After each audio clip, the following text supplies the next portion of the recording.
Hello crafters, this is Yana Smakula for SimonsSTM.com. Welcome back for another Yippee for Yana episode. In this video, I'm doing some happy, colorful stamping to boost my mood, and I encourage you to do the same. I'm using the Waves Builder stamp set to create a colorful background for my card. I love this stamp set because each section is separate, allowing me to stamp it in different colors of ink without the need to do any masking. Easy peasy. I also have my MISTI stamping tool and a white cardstock panel. This is Simon Says Stamp, 120-pound cardstock. I love this paper for stamping. It is super thick and it's very nice and smooth, and it always gives me the most perfect stamped results. I also have a selection of the Simon Says Stamp Positively saturated inks going from purple to pink to orange and yellow. And this is going to be the color combo for my card. So lots of bright and cheerful colors that are sure to boost the mood. Now, before I do any stamping, I need to remove the black foam pad from my MISTI. I'm using the cling stamps today, and since the cling stamps are thicker than the clear stamps, the back foam pad has to go. I'm starting from the bottom and going to stamp each section individually and move up until I stamp every single one of them. The first color I'm using is Amethyst. It is a nice, deep purple, not too deep, and not too dark, but just right. I'm stamping this background onto 2 panels, just in case. I always do this in case I mess one of my backgrounds up, which I often do. Besides, I'm using the MISTI tool, so I might as well stamp multiples. Now, I did use just one of the panels for my card because I only made one card, but I kept the other panel with my stamp set for any future projects I might want to make. So I wiped the stamp clean, but I didn't remove it just yet. I took the next part from my clear sheet and I aligned it with a stamp that I had already positioned on the door of my MISTI. Now you can align each consecutive section with the stamping that you have on your background. And this way you can even align it so that the sections, connect and there's no wide gap between them. So you have options here, but I wanted to do this a little bit differently. I wanted to have a bit of white space. So the next color I used was TAFFY. It is a delicious, vibrant pink. And next, I once again aligned the next stem section and stamped it in color Sweets. I love to use the Simon Says Stamp Positively saturated inks. They're perfect for solid stamping. They do not stain stamps or my fingers for that matter, and they are very easy to clean.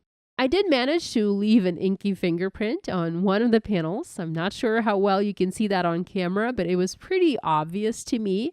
So that's why I always try and make 2 backgrounds in case one ends up with a boo-boo. I did manage to save the background. I used a sanding eraser and I sanded the paper to the point where the ink wasn't visible. It was just barely noticeable, but since I knew I was going to do additional stamping over it, it was okay and I let it be. So I aligned the next stamp section and stamped it using the bubblegum ink color.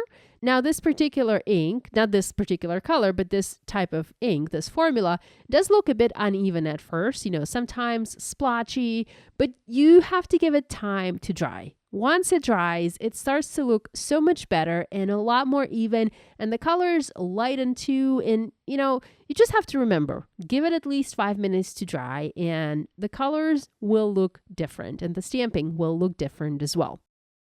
The next section was stamped in color Peachy, so we are moving on to the orange colors. Now, I didn't want to do true orange, but I wanted more of a softer tone here, so I went with the peachy tones. Now, I did cut this section out of my card, so you could have skipped stamping this part or this section, but I wasn't sure which section I would be removing, so I wanted to stamp all of the sections just in case to be able to see the entire background before I decided which section I would remove for the rest of my stamping. The next color I used was Cantaloupe, so a somewhat softer orange, and the last 2 sections were stamped using Citrine and Sunbeam. At one point, my camera stopped recording the last bit of stamping as I ran out of space in my memory card and I didn't notice it, but thankfully it was just that one last section, so nothing important was skipped. Here are what the finished backgrounds look like. Delicious rainbow of color. I trimmed one of the backgrounds to 4¼ by 5½ inches. And next I cut a section out using my scissors.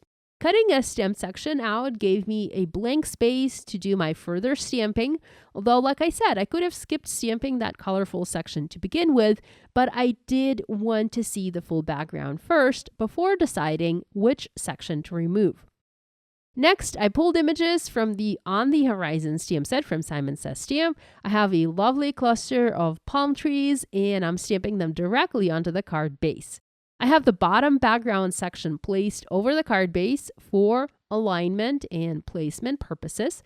I want the trees to start just right above the bottom section. I'm stamping the trees in VersaFine ONYX black ink onto my card base, so I'm stamping them directly onto the card background or the card base. And I'm also adding then the top section of the panel, my colorful stamping, aligning it with the top edge of the card base and stamping the trees onto the top section as well. Now the top section will be popped up on my card to add dimension, so I'm continuing my stamped design onto that popped section.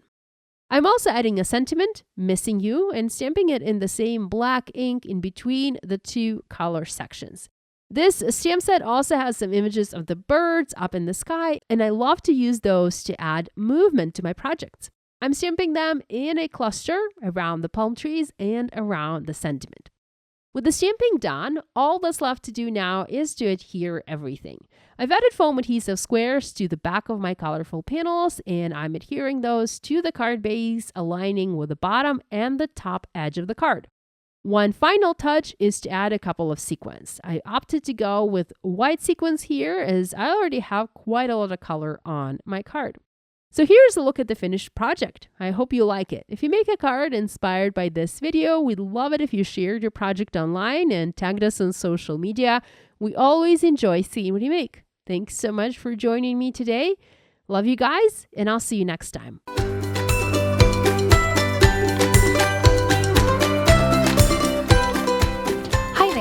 I'm Heidi, Simon's mama and founder at simonsaysstamp.com. Thank you so much for watching our video. If you like what you just saw, be sure to press the thumbs up and subscribe to see more great content.